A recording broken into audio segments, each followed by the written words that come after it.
प्रथमदशकम् सान्द्रानन्दावबोधात्मकम् अनुपमितं कालदेशावधिभ्यां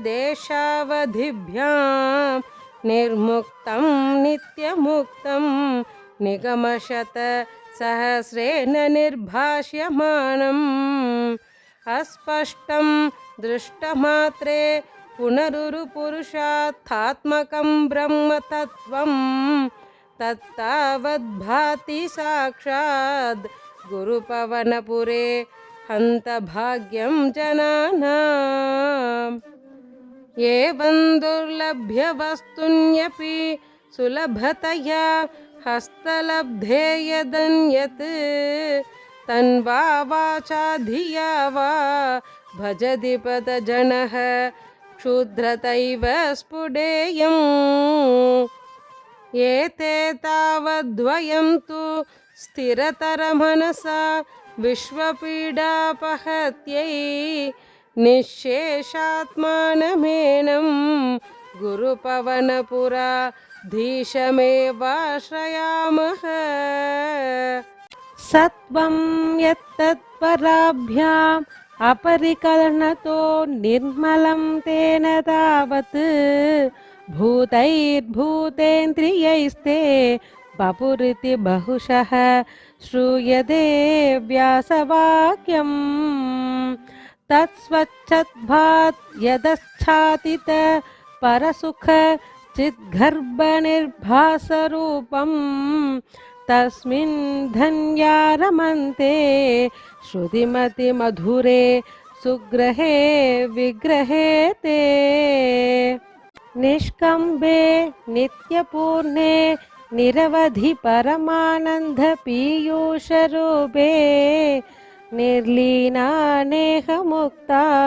बलिसुभगतमे निर्मल ब्रह्मसिन्धौ कल्लोलोलासतुल्यं खलु विमलतरं सत्त्वमाहुस्तधात्मा कस्मान्नो निष्कलस्त्वं सहलयिति वचस्त्वत्कलास्वेव भूमन् निर्व्यापारोऽपि निष्कारणमज भजसे यत्क्रियामीक्षणाख्यां तेनैवोद्धेति लीना प्रकृतिरसति कल्पापि कल्पाधिकाले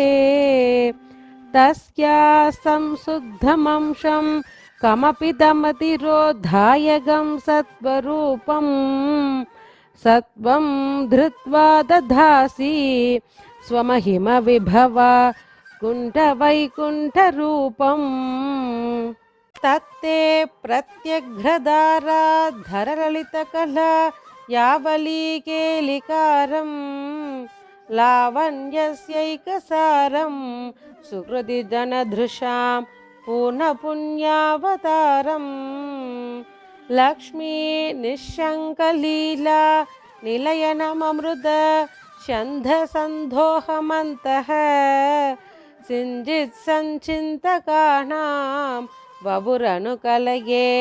मारुताघारनाथ कष्टाते सृष्टिचेष्टा बहुतर भवके धावः जीवभाजाम् इत्येवं पूर्वमालोचितमजितमया नैव मध्याभिजाने नो चे जीवा कथं वा मधुरतरमिदं त्वद्बभुश्चिद्रचार्द्रं नेत्रैः स्तोत्रैश्च पीत्वा परमरससुधां भूतिपूरे रमेरन् नम्राणां सन्निधत्ते सततमभिपुरस्तैरनभ्यर्थितानपि अर्थान् कामानजस्रं वितरति परमानन्द सान्द्रां गतिं च इत्थं निःशेषलभ्यो निरवधिकबलः पारिजातो हरे त्वं शुद्रं तं चक्रवाटी द्रुममभिलषति व्यर्थमर्थिव्रजोऽयम् कारुण्यात् काममन्यं ददति खलु परे स्वात्मधस्त्वं विशेषात् ऐश्वर्याधीसतेऽन्ये जगति परजने स्वात्मनोऽपीश्वरस्त्वं त्वय्युच्चैरारमन्ति प्रतिपदमधुरे चेतनास्पीधभाग्याः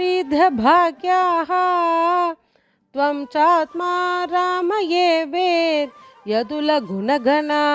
धारशौरे नमस्ते ऐश्वर्यं शङ्कराधीश्वर विनियमनं विश्वतेजोहराणां तेजसंहारि वीर्यं विमलमपि यशो निःस्पृहैश्चोपगीतम् अङ्घासङ्घासधाश्रीर् अखिलविधसिन क्वापि ते सङ्गवार्ता तद्वाताकारवासिन् मुरहर बहवः शब्दमुख्याश्रयोऽसि